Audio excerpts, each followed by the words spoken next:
So some of you might already know this, but I'm definitely a little bit of a Star Trek fan. This is the Ben Thomas Show. Today, we're going to talk a little bit about, that's right, Star Trek. And we got a chance to see some awesome footage from this weekend about some of the prototypes that are coming. We get a chance to see some of the different material types that they're choosing, some of the coloration that they're going with, and what some of those prototype head sculpts look like just a little bit more up close, as well as some anticipated tweaks that are coming down the line for these figures. So as you can see in my face, I'm definitely excited. If you like this video, just smash that like button, and in the famous words of Captain Picard, make it so.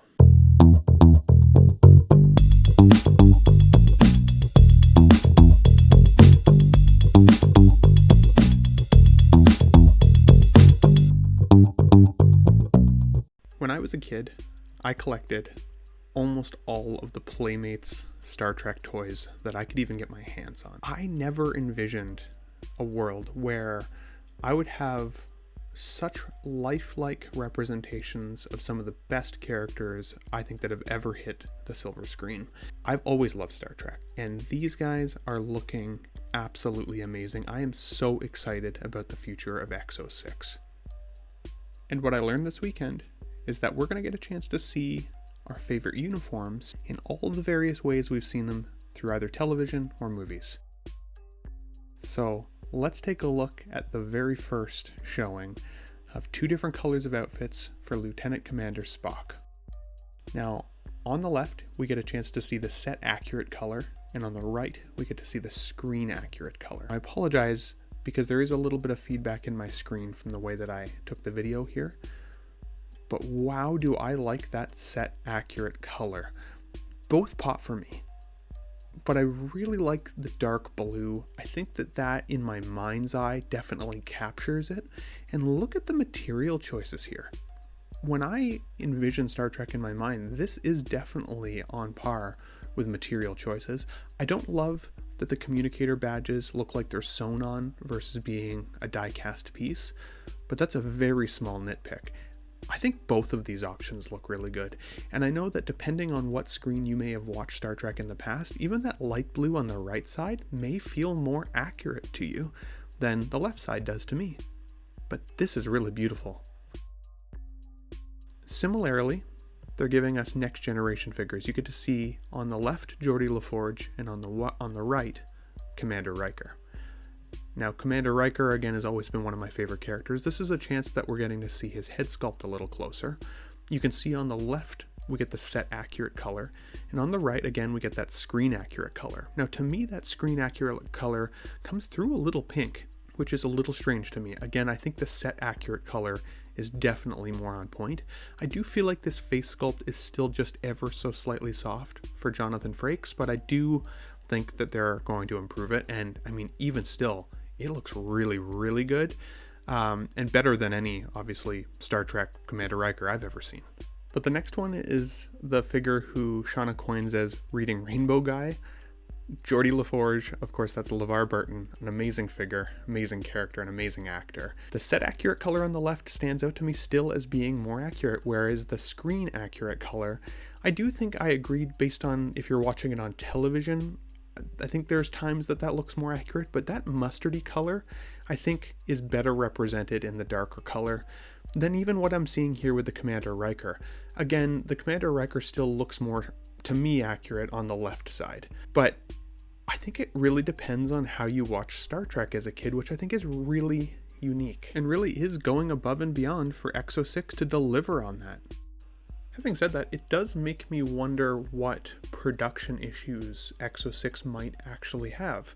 You know, you think about all of the figures that they want to produce, all of the different Star Trek lines that they have, all the characters that they can make. And to give us a screen accurate color and a sat accurate color seems a little bit labor intensive.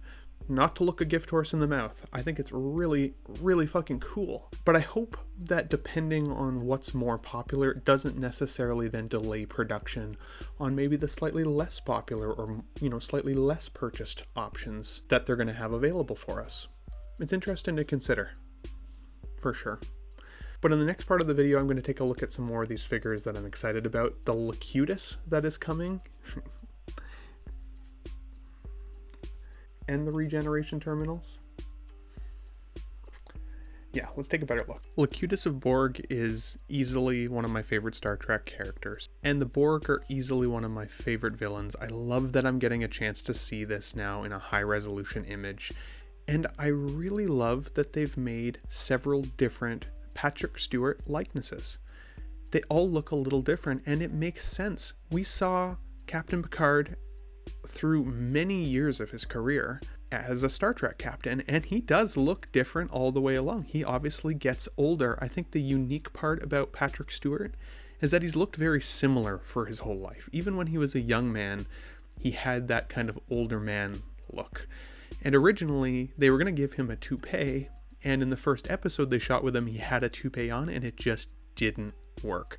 I'm so happy they didn't try and keep up with that for the entire lifespan of Star Trek. This guy was not as sexy as James T. Kirk, maybe, but the way he commanded and his presence with this particular bridge crew is unmatched still, in my opinion. I loved Patrick Stewart, and I still do. I still think he's a phenomenal actor.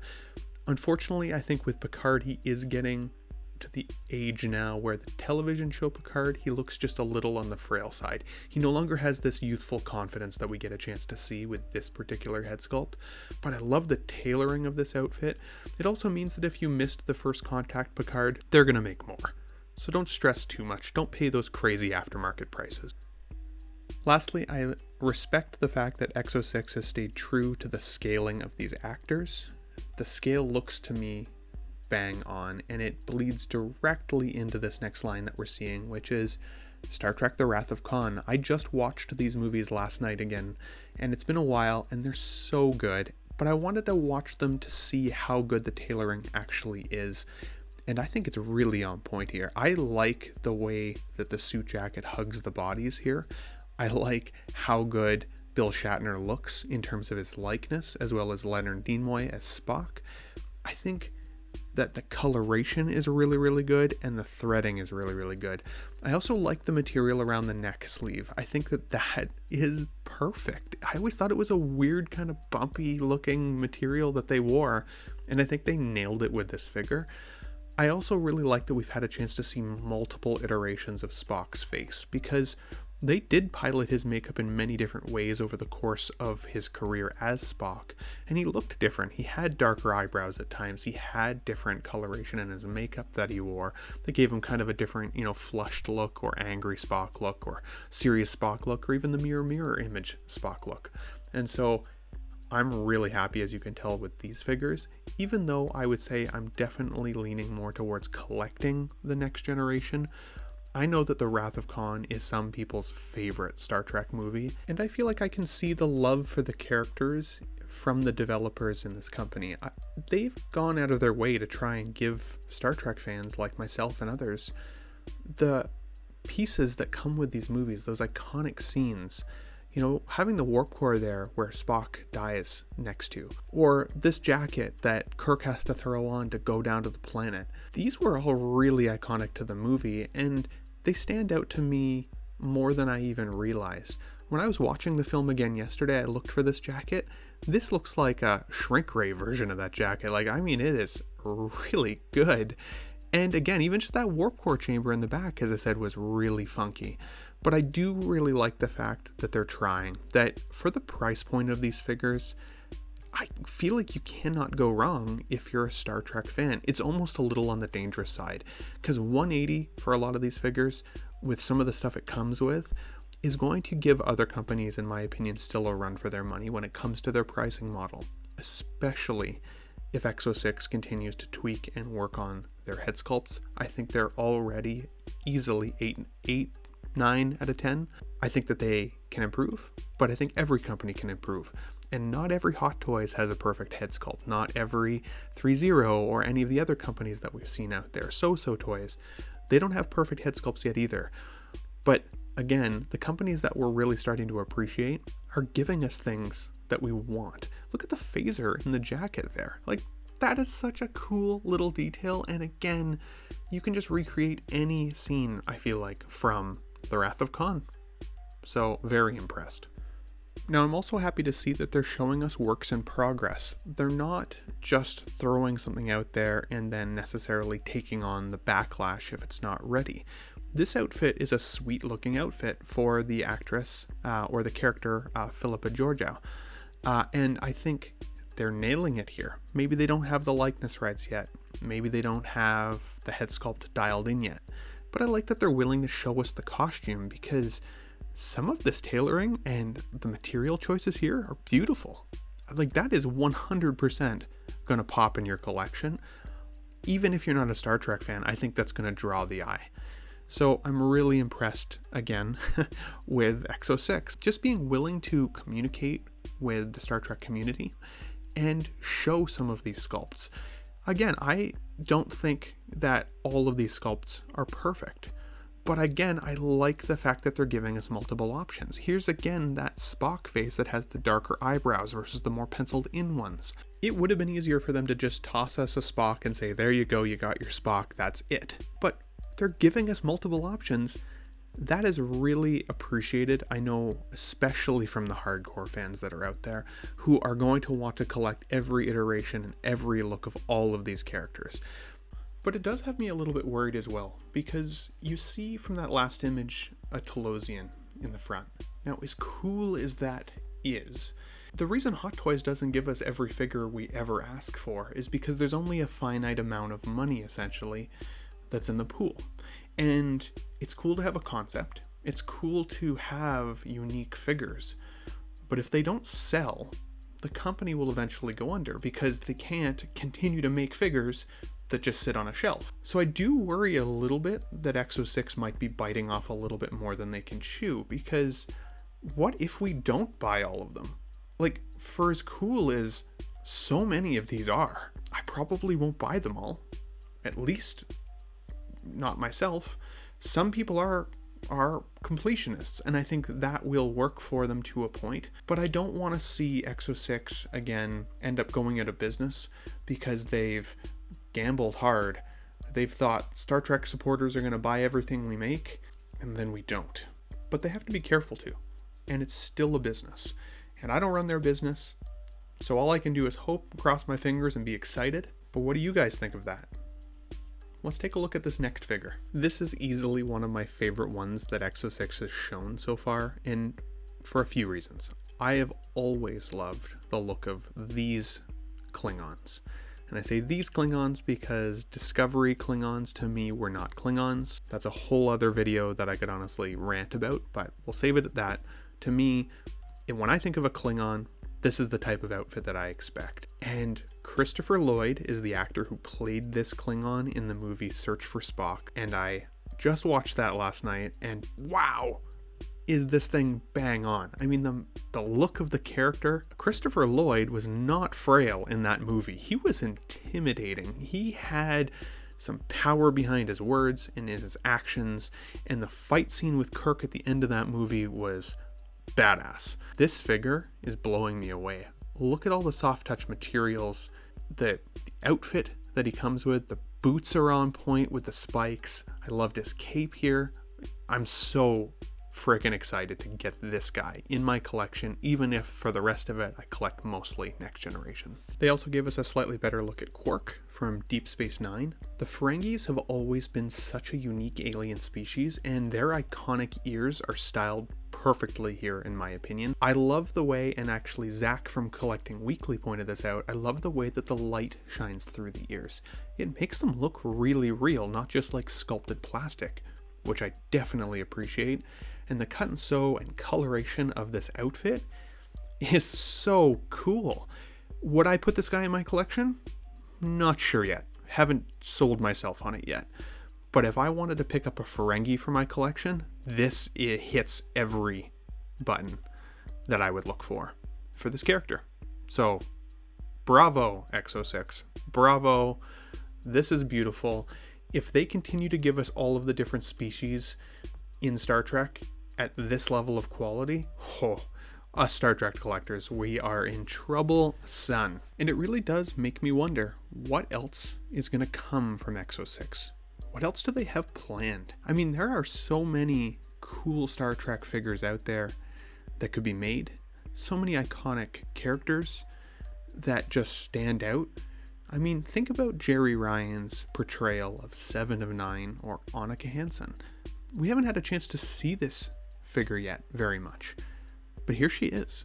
Now, I don't love that neckline, but let's be honest, it's still a prototype. I think they're probably going to improve it. I like everything else. I think the bodysuit looks insanely good, and if you see this on your shelf and you're a Star Trek fan, or even a passing Star Trek fan, I think you're going to know that it's 7 of 9.